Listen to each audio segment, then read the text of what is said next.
first half of this route follows quiet minor roads leaving Uzès and heads south to Saint-Anastasie. Then the second half turns upward with several climbs for 7 kilometers, followed by a pleasant downhill into Nîmes after 29 kilometers of riding. Uzès is a sophisticated but quaint little town that draws many visitors. Pretty much all the old ramparts are now replaced by the encircling main road, but it is most enjoyable wandering the twisty inner streets, taking a relaxing meal in one of the lively restaurants on Place Uzès, and then taking in the view out over the valley far below. The ducal house of Uzès dates back to the time of Charlemagne. In 1632, Louis XIII proclaimed it the premier duchy of France, a title it is still entitled to flaunt.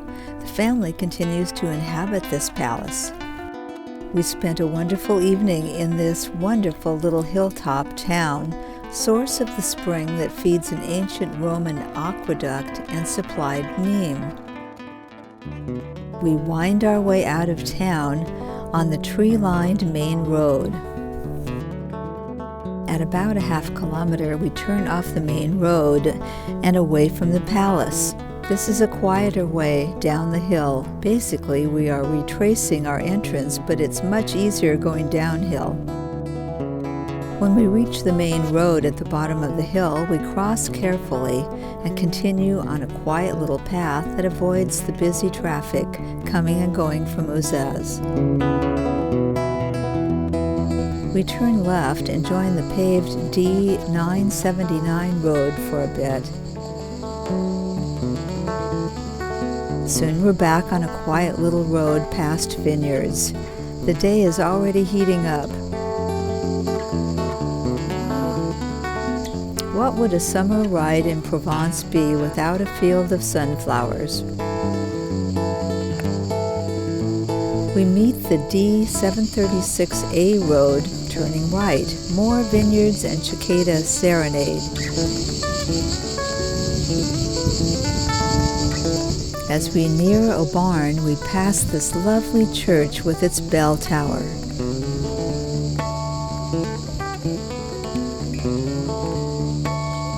We ride into the quiet town of Saint-Anastasie and take a break in the shaded town square.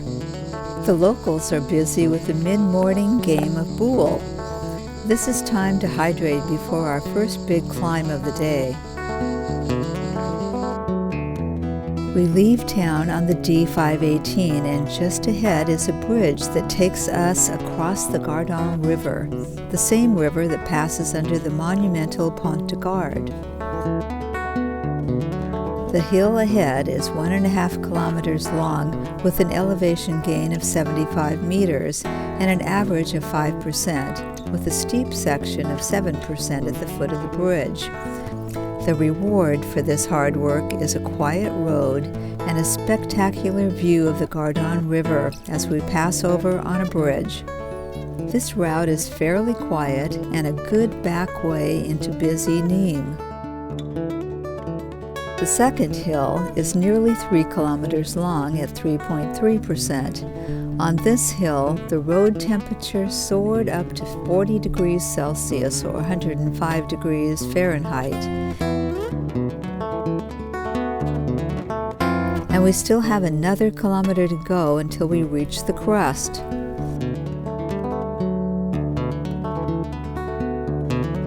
It's nearly all downhill from there.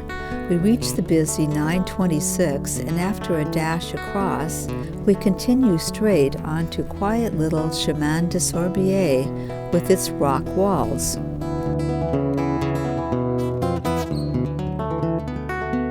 Following the road, we pass under the railroad tracks on Chemin du Paratonnerre.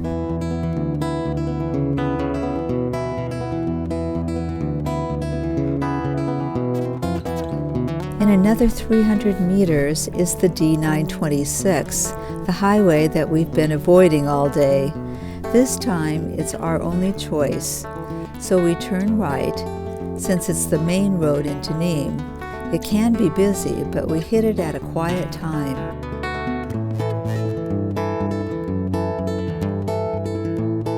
Thankfully, it's only 600 meters till we can turn off to a much quieter neighborhood road and a back way into the heart of Nîmes.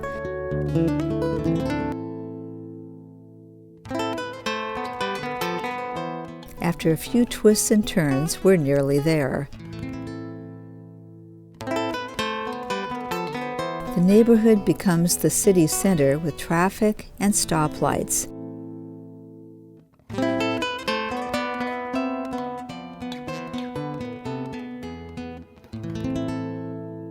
Bus lanes are fortunately shared by bikes in Nîmes. We use them to navigate our way toward the center. When we reach Boulevard Victor Hugo, we see the large Roman arena, which still gets lots of use today. We follow Boulevard des Arènes as it takes us around the arena itself.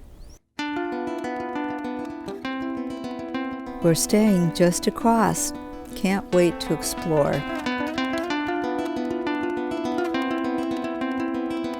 Nîmes is graced by some of the best preserved Roman buildings in all of Europe, including the arena, which was built to seat 24,000 spectators and is better preserved than any comparable structure in France.